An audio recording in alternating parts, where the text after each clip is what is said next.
Hello everybody, it's that college football guy here. Another video. Somebody just flies by me. I'm parked here in a little rest area. It's about an hour south of Indianapolis. Got the town I'm in here in Indiana. But picked up a load, dropped my load in West Chicago, and then headed to Joliet, loaded up there. And I'm heading south to deliver to Portland, Tennessee, which is right across the Kentucky border. As you can hear, I'm right off the interstate because it's loud. And the reason I stopped because I had 14 minutes left in my 11 hours drive time, so I really didn't have much of a choice. Hopefully, I'm hoping when I put the curtains up, both sets here, this one closed all the way and that one, with the fans running in the back, it'll create some white noise and muffle stuff so I can get some sleep tonight. I guess maybe a little later on, but we'll see. Anyway, a little conference craziness, a little bit of college football news, or not opinions, maybe more way of putting this. Everybody has seen what happened with Brett Yormark's comments on Big 12 Mini Days, and also the deputy commissioner, forgot his name, forgive me for saying this, about the fact that, they shouldn't expecting to expand, it should be expanded. We have a plan. We'd like it to happen sooner rather than later. Everybody's assuming, oh God, it's UConn coming.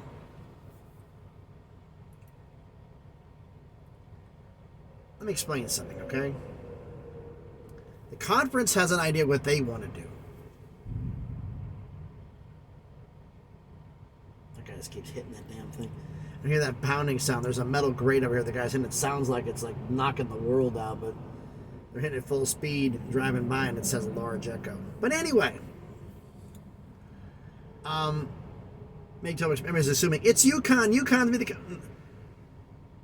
Are Fox and ESPN going to pay for UConn? Because if they're not going to pay for UConn, I got news for you. UConn's not coming. Why are they waiting? Why are they waiting? They want to find out what the Pac-12 is going to do. It's that simple. When the Pac-12 makes their decision, then they'll move. They're not going to add a couple of Group of 5 schools if they can get 2 Power 5 schools. That's just smart. They don't have to rush. They're kind of in a catbird seat. They can just wait. So they're going to keep waiting. Now, has there been news about, and people brought up about, like, the Mountain West or the Pac-12, and heard people saying like the Pac-12, and a couple subscribers mentioning comments, Memphis should go. Memphis is too far east for the Pac-12. They're probably going to be, when the ACC gets poached, and we know they're going to be, because the SEC is going to offer ridiculous money for Florida State, Clemson, and whoever the third school is they want to take, or whatever they choose to do. So they're going to leave, and that's going to open up the gates for everybody else. So it's going to be a conference that's still going to exist, but they're going to be poaching primarily from the AAC and maybe the Sun Belt to survive.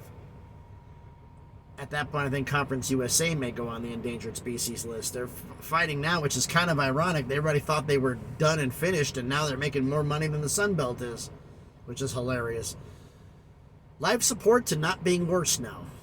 In fact, actually, technically, they're third worst, because they make the $500,000 a year is what the Sun Belt makes, and $600,000 a year is what the MAC makes, I believe, and they're making $800,000 a year. Their partner is primarily CBS. I believe CBS is partnering up with them along with ESPN, but it's a short-term deal for them. ESPN always signs long-term deals. CBS does short-term deals. That's the reason the Mountain West deal ending shortly. And hence the reason why Fox does the same thing, whereas the Big Ten deal ends quicker. A couple of things that came up to me, and I actually got this brought to me up in a couple with truck drivers bringing it up. And I've been saying is that why won't the SEC do 9 games? They're crazy doing it. Everybody's being afraid, and this is something that came up. I fully believe that Craig Sankey went to Nick Saban and asked him to fall on the sword for this one, to be the smokescreen. Because I fully believe that had nothing to do with this. There are 9 games. Everybody, they're doing this. No, it's not for that. What makes the world go round? Big Ten's making what, $75 million a year? How many conference games do they play? 9, so it's a little over $8 million a conference game. SEC is going to be making what, $60 million a year? $55 million a year? How many conference games do they play? 8? About $7 million a conference game. Add $7 million a game a year to everybody's per year rata. That's for 60 teams, $102 million. $100 million plus. Give everybody that $7 million extra money for that 9th conference game, and we'll do it. Because I'm willing to bet the reason they held off on this because the deal doesn't go formally into effect, and I think I'm not for sure on this, but I think there's a window that if any finalization of the contract, because I don't believe the ESPN deal fully is kicked in yet. Because of there was just like the Big Ten deal has contingencies for expansion. The SEC had the same thing too, and I think before Texas and Oklahoma come in, they're gonna. Actually, that was the original thought. I'm thinking about the USC deal. I think they did this to try to renegotiate with ESPN. Because I know that the Big Ten wants to try to renegotiate once SC and UCLA come in, to try to get more money. Which I don't blame them for in the least. Not only just the pro rata for each member getting in, but more because of value. Now, here's the other thing that comes up. Has anybody heard anything about this? Everybody said, Notre Dame said no to the Big Ten. Really? Where is it? I've been hunting high and low for this. I'm finding stories from 2 years ago. From last year. Nothing now. Who said that Notre Dame said no? Notre Dame's still waiting on their answer from NBC. They're not going to say no until they have an answer from NBC on how much money they're willing to pay. If what they're offering is enough to make Notre Dame happy, they're to stay independent. If it's not, then we see.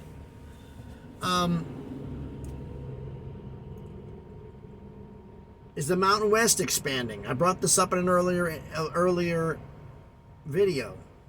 They're in a sense kind of waiting on the Pac-12. I did a long video on all the candidates that everybody provided on who made the most money, and there's good candidates, a lot of them from the AAC, but I don't see the AAC losing any teams unless the Mountain West picked up Pac-12 teams and their revenue got up higher than what the Americans making.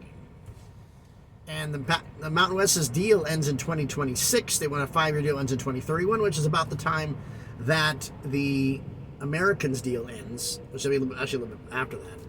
So that goes in through there. Somebody once asked me, is the ACC going to expand?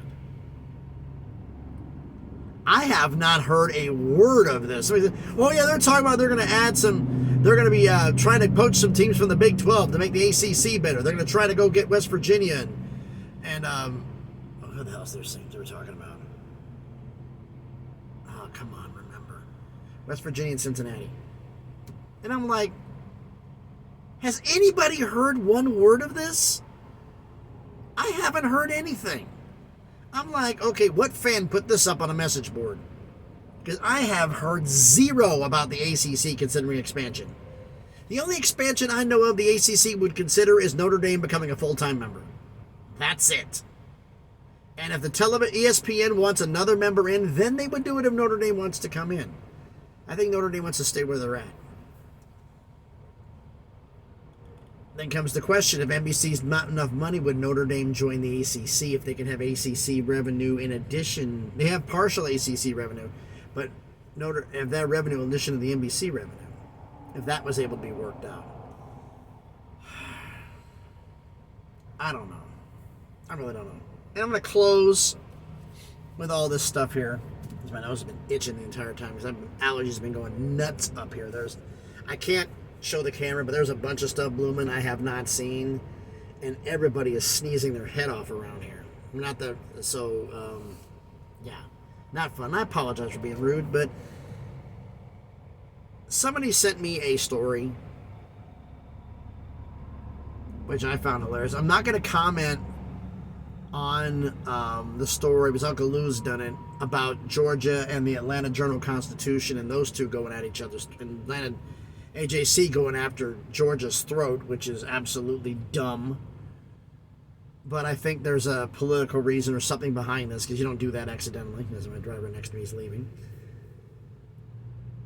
But Ryan Day, head coach of Ohio State, said he'd like to make the game better. He'd like to bring the hash marks inside the numbers like it is at the NFL, because that's the way the game should be played. And I'm like, it's been outside that for a long time.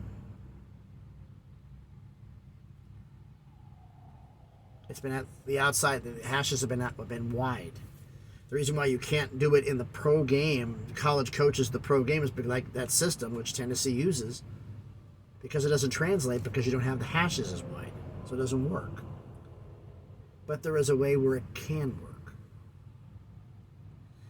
Now, the one thing I found about this is every single coach who's complained about this happening is a coach who can't defend the system, no matter who's implementing it. They yelled about this with Josh Heupel, Tennessee. They yelled at him when he was doing this at UCF. I've heard from other coaches who run hurry-up offense, coaches complaining they shouldn't be able to run the stuff that wide. Scheme, figure it out. You're a head coach at Ohio State. You're supposed to be a smart guy. Figure it out. But what he wants it banned for is one reason. College football, in a sense, is kind of like the NFL. It's a copycat league. And college football can be copycat. And if the wide hash mark offense starts catching on, are you saying, Ryan Day, that you can't coach up enough DBs to stop it? Is that why you're so mad? Because if the offense catches on, you don't have the players to stop it? Georgia can stop it. They have the players, though. Is this an admission of guilt that you don't? I don't think it's an admission of guilt. I don't think that was anything about that.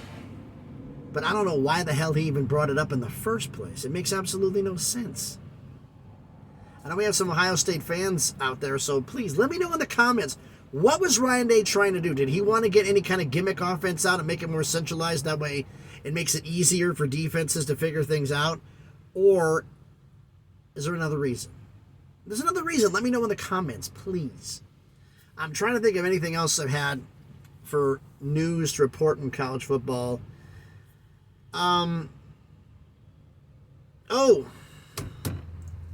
This is under rumor, but it's also not a surprise to anybody that I don't know what the heck you call them. I can't call them the scouting division, but for Conference USA, that they are talking to other FCS schools about coming in relatively soon, because they like to get the number up to 12 to make it a little bit better. And I don't blame them for doing it. It's a smart move because you need it up here. And apparently the way that's going to work out is, as was with the AAC, it's going to be based on market size. So Conference USA is east of the Mississippi primarily. But there is UTEP and New Mexico State. I don't know.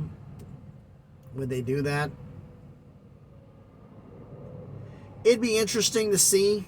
Oh, also, see if they bring in there. Also, the rumor about North Dakota State possibly going to the Mountain West. Is there any traction to it? Have heard nothing. The MAC was under consideration for it, but according to the rumor mill, the MAC's TV contract is not enough money. They need at least $1.5 million to $2 million a year to make it worth the jump. And $1.5 million to $2 million a year leaves the Mountain West and the AAC. So nothing new on that front. I'm trying to think of anything else here. I was trying to count. This is kind of like a conference craziness, conference realignment wrap up here. Anything else I have heard? There's been a few rumors about the outlandish stuff. I mean, they said UConn going in there. Colorado's chomping at the bit, ready to go to leave the Pac-12 or the Big 12. Oregon and Washington will be out the door as soon as Colorado and Arizona leave. If they do leave, yeah, I expect Oregon and Washington to be gone. Because then we're not the Big Ten be like, okay, we're not the only ones fighting on them. Now we can go get 2 more. At that point, if everybody here knows, if Colorado, Arizona, Oregon, and Washington leave, the Pac-12 is done. Because they won't have enough teams to keep it together. Because everybody who's not going to the Big 12 who has a shot to go will go because the TV money will be nothing. But I am on there. Please get this damn deal done. We're all tired of hearing this crap. Give out a number. Here it is. This is what the number is. And then we see what happens. All y'all tired about this? I am. I'm beginning to wonder. I mean, Everybody said on there, is there a drop dead deadline? Well, the drop dead deadline is July, was it August 30th or whatever the heck it is, or it's July 17th or whatever. There is a drop dead, a hard deadline. It's called June 30th, 2024. It's when the actual deal ends. July 1st, there's no deal. So they have to get it done by then. But I'm honestly thinking if they don't get this thing done by the start of the season, as soon as the bowl games are over, teams are leaving. Because they're not going to stick around and wait because the recruiting cycle. What conference are you going to be in? I'm sorry for venting everybody, but it's just trying to get, I've got a little bit of things here and there, and I've had some like notes. I've been looking down here. I got them kind of haphazard staged on the dashboard, so I can kind of look down and get some notes here and stuff from things here and there. I got tired of holding the paper this time, but let me know what you think about this in the comments. So thanks everybody for watching. I have something interesting for the comments this time. It's one thing. If you haven't done it already, please smash the like button, hit the thumbs up. Helps with the algorithm, helps the video be seen by more people. Comment on the video. You agree with any of this stuff? Do you disagree? And also, based on what I've said, have you heard any other conference realignment rumors? Besides what I've said in this video, that about potential, I mean, we all know about the Four Corners, or the three of the Four Corners schools, what the heck you want to call them, or this. But has anybody heard anything else? Let me know that down in the comments. And if you haven't already, subscribe to the channel. Past 400 subscribers, on the way to 500. Slowly on that crawl to 1,000 to make some things happen. Thanks everybody for watching. Well, let's see. I'm here in a rest area in the middle of Indiana. It is presently 5:30 p.m. Eastern Standard Time. Let's see how long this takes to upload this time. This might not get uploaded until Friday morning. Who knows? This is 17 minutes. Yikes. I realized I was rambling that long. Thanks everybody for watching. Be safe out there. We got some knuckleheads out on the road right now. As Walmart decides to go flying onto the highway. Thanks everybody for watching. Be safe out there, and please be good to each other.